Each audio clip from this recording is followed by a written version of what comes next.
नमस्कार दोस्तों, मेरे चैनल हाउस द चार्ट में आपका स्वागत है। आशा करते हैं कि आप सभी कुशल मंगल होंगे। Hello everyone, welcome back to my channel house the chart.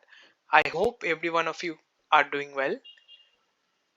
तो चलिए देखते हैं आज निफ्टी और बैंक निफ्टी ने कैसा चार्ट बनाया है। तो अगर आप निफ्टी का चार्ट देखेंगे तो निफ्टी ने आज ओपन किया था 22,334 पे और क्लोज किया 22,335 पे। आज हाई बनाया निफ्टी ने 22,452 का और लो बनाया है 22,256 का। जैसा मैंने पिछले वीडियो में बताया था कि निफ्टी का अभी कंजेशन जोन एटलीस्ट ये एक्सपायरी के लिए होगा 22,300 से 22,500 और ये इसी रेंज में ट्रेड करेगा इस एक्सपायरी में। तो और 22,500 इसका बड़ा एक रेजिस्टेंस है। अगर निफ्टी 22,500 को ब्रेक करके होल्ड करता है कुछ समय तक या तो फिर 22,500 के ऊपर उससे क्लोज देता है, वो तो उससे भी अच्छा है, तो आप निफ्टी को 22,700 या तो फिर 23,000 तक भी देख सकते हैं।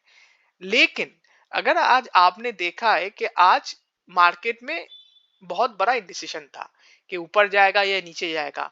मार्केट खुला, फिर ऊपर गया, पहले नीचे गया, फिर ऊपर गया, फिर नीचे गया। तो एक अगर हम लोग चार्ट में देखेंगे, अगर 15 मिनट के कैंडल बनाते हैं तो देखिए यहाँ पे 9:30 पे 9:15 में मार्केट ऊपर गया, ऊपर जाके फिर नीचे चला आया। फिर 9:30 में जो कैंडल बना है ये एक बड़ा व्हाइट कैंडल है, मतलब ग्रीन कैंडल है। उसके बाद तीन कैंडल बने, उसके बाद एक बड़ा सा रेड कैंडल और उसका फॉलो अप हुआ, जहां पे जो दूसरा रेड कैंडल बना है ये बहुत नीचे, मतलब मार्केट तो टेस्ट किया, लोअर्स बॉटम टेस्ट किया, फिर वहां से ऊपर आया। बैंक निफ्टी में भी ऐसा हुआ है। तो आज का जो ये कैंडल बना है निफ्टी में, इसको कहते हैं लॉन्ग लेगेड डोजी। मतलब कोई भी कैंडल का ये जो होता है ना, ये जो सॉलिड पार्ट होता है इसको कहते हैं बॉडी, और ये जो थिन पार्ट होता है लाइक अ स्टिक, इस हैंडल इसको कहते हैं शैडो। अगर कोई भी कैंडल का शैडो बड़ा है, ऊपर और नीचे दोनों तरफ शैडो बड़ा है, और ओपन और क्लोज अगर ऑलमोस्ट सेम या तो फिर सेम होता है तो डोजी बनता है। नाउ अगर ये जो आपका बॉडी है ये अगर थोड़ा ऊपर बनता तो उसको ड्रैगन फ्लाई डोजी कहते हैं, अगर नीचे बनता तो ग्रेस्टोन डोजी कहते हैं। ये मिडिल में बना है ऑलमोस्ट, तो इसको हम लोग कहते हैं लॉन्ग लेगेड डोजी। इसका मतलब दो लेग है, ये ऊपर वाला लेग, ये नीचे वाला है, ये बुलिश, ये बेयरिश लेग। तो इसका मतलब है कि मार्केट में बुल भी हावी थे, कभी बेयर भी हावी थे।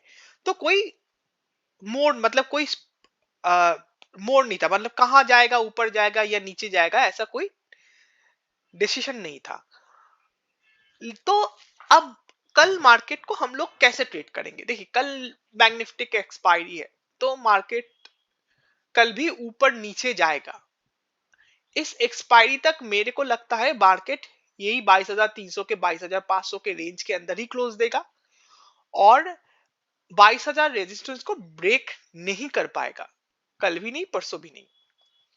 नीचे भी निफ्टी का जो सपोर्ट है 22,200, ये शायद ब्रेक हो सकता है, लेकिन सपोर्ट जो दूसरा सपोर्ट है 22,000 का, वो सपोर्ट ब्रेक नहीं होगा।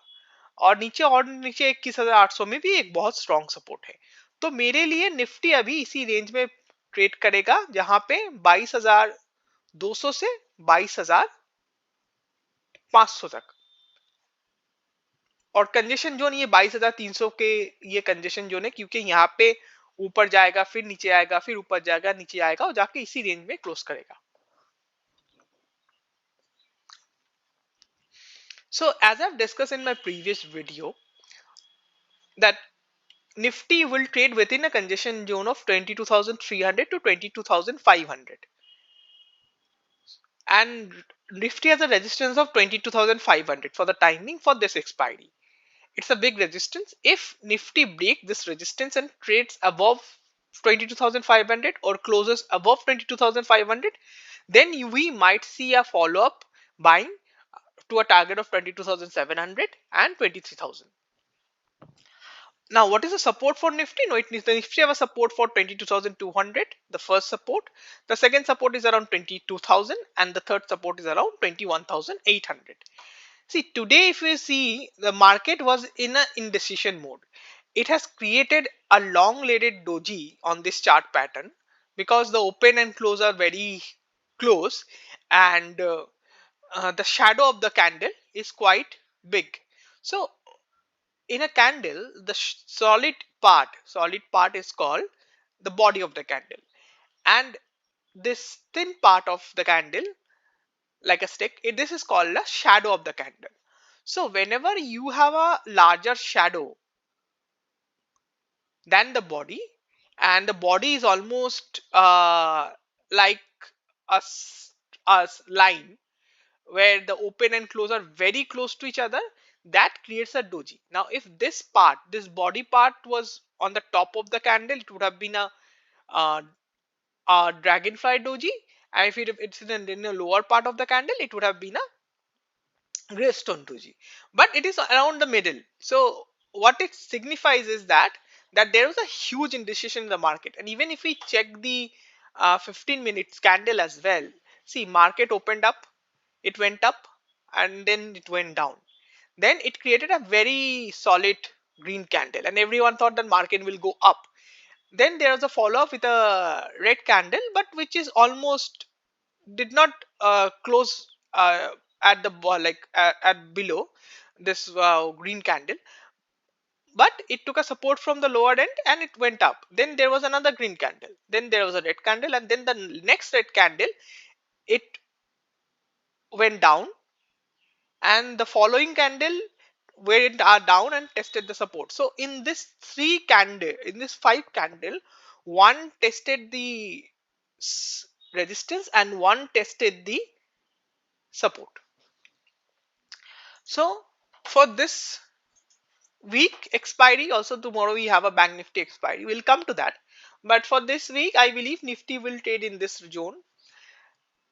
And now if you are a trader, you should always, if there is the following candle, whether it is a green or a blue, will decide whether the market will go up or low. But I still believe the market will stay, at least nifty will stay within this range. It will not go below this to 30,300 to 20,500 for tomorrow, and it will close somewhere around this range only. The Nifty has a very strong support around 22,200, but this support might break tomorrow, and we can see Nifty going down below 22,200 to test the support at 22,000. And the third support for Nifty is around 21,800. I don't think Nifty will break this support, or neither it will break 22,000 support.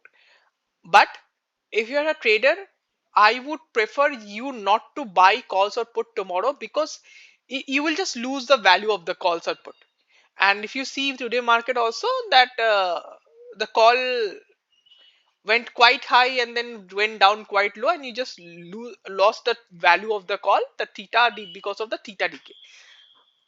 And also the expiry is almost near.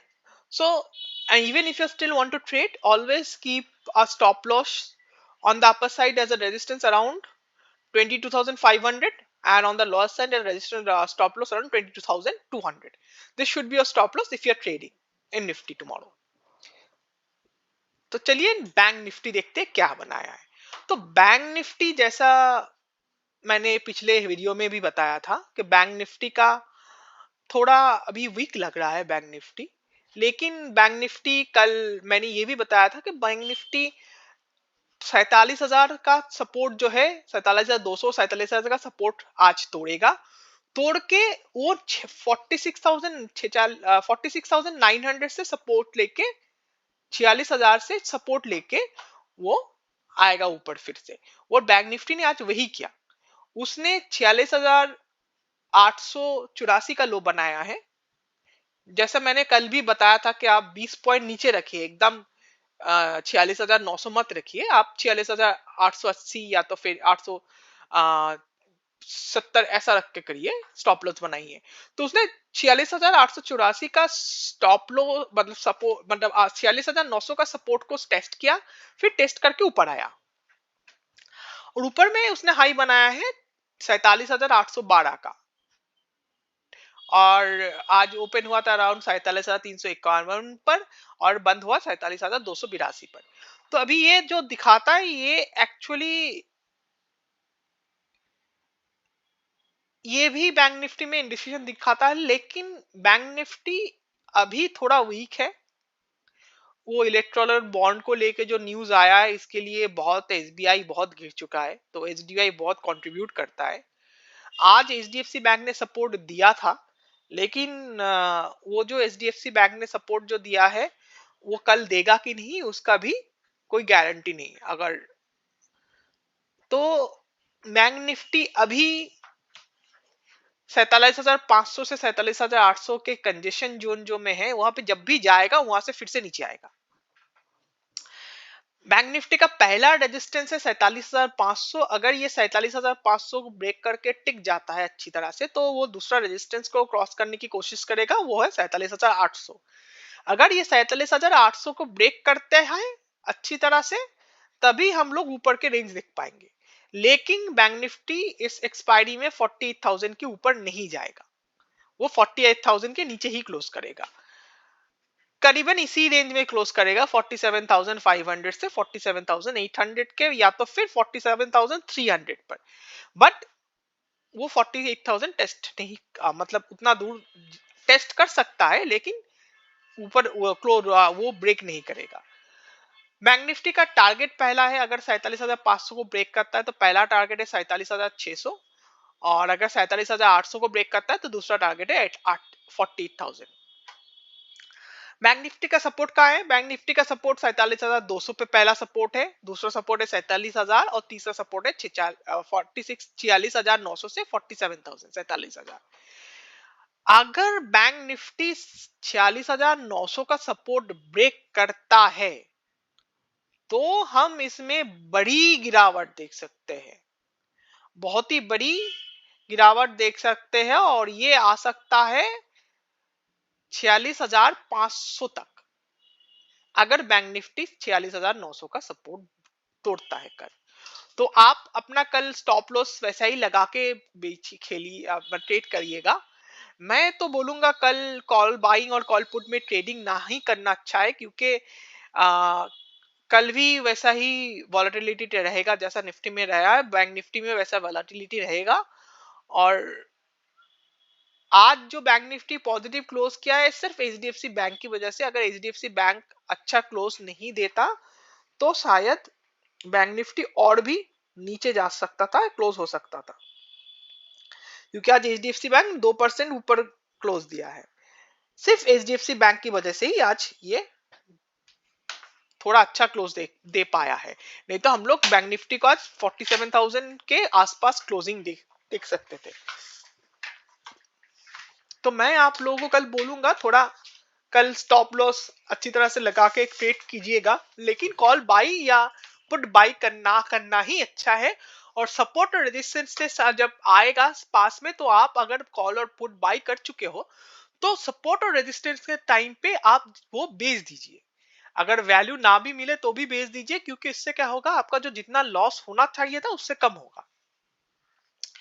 तो as I've discussed in my previous video that bank nifty is weak, seems to be weak, and it will trade around this congestion zone 47,000 to 40, for this it has a congestion zone of 47,500 to 47,800, and it will today break the support of 47,200 and 47,000 and will take a support from 46,900. I have said this in my previous video. If you can go ahead and check my previous video which I made yesterday. I said it will take a support from here, and I also said that don't exactly put your stop loss around 46,900, put 20 to 30 points below. And it exactly today's low was 46,884 and today's high was 46,812. So now what's the future for bank nifty? Bank nifty is still weak. It will tomorrow also, bank nifty will trade weak. It might again test the support of 46,900 tomorrow. uh, the first resistance from bank nifty is around 47,500. If it breaks this resistance and hold for some time, then only we can see a target of 47,600. If it then breaks the resistance of 47,800 and holds for some time, then we might see a target of 48,000, but it will not break 48,000 in this expiry. It will also tomorrow might break the support of 47,200 and 47,000 on the lower side, and it will take a support for 46,900. So trade accordingly. I would I would recommend not to buy calls or put tomorrow, because you would see a huge volatility in indexes tomorrow, and the premiums will go out very quickly. So even if you take on a higher range also, if you buy a put and you wait for it to fall around 300 400 points, but still you'll not gain that much through call and put buying. It is better to stop buying call or put for tomorrow. But yes, if you already have a position, then take the higher end as a resistance and the lower end as a support, and put your stop losses accordingly. If Bank Nifty breaks 46,900 tomorrow, then we can see Bank Nifty falling for another 400 points around 46,500 levels. And that's a huge possibility that Bank Nifty might break 46,900 tomorrow. So trade accordingly. That's all for today. I hope that you are liking my videos, and if I'm making any mistakes, so please let me know so that I can correct myself. I'll request you to please subscribe to my channel. Uh, your support helps me to grow this channel, and let me know if I'm doing something wrong. I'll try to correct that also. धन्यवाद दोस्तों, आज के लिए इतना ही। मैं आपको गुजारिश करूंगा कि आप मेरे चैनल को सपोर्ट कीजिए, लाइक कीजिए, सब्सक्राइब कीजिए, ताकि मैं अपना चैनल और ग्रो कर सकूं, और मैं और भी लोगों को ताकि ये नॉलेज फैला सकूं। अगर मेरे से कोई गलती हो रही है, मैं कुछ गलती कर रहा हूं, मैं कोई भूल कर रहा हूं, तो मेरे को प्लीज बताइए लाइक्स और कमेंट्स में। अ, तो मैं आपको गुजारिश करूंगा कि कृपया इस चैनल को सब्सक्राइब कीजिए, ताकि हम इस चैनल को और ग्रो कर पाए। आज के लिए इतना ही। Thank you.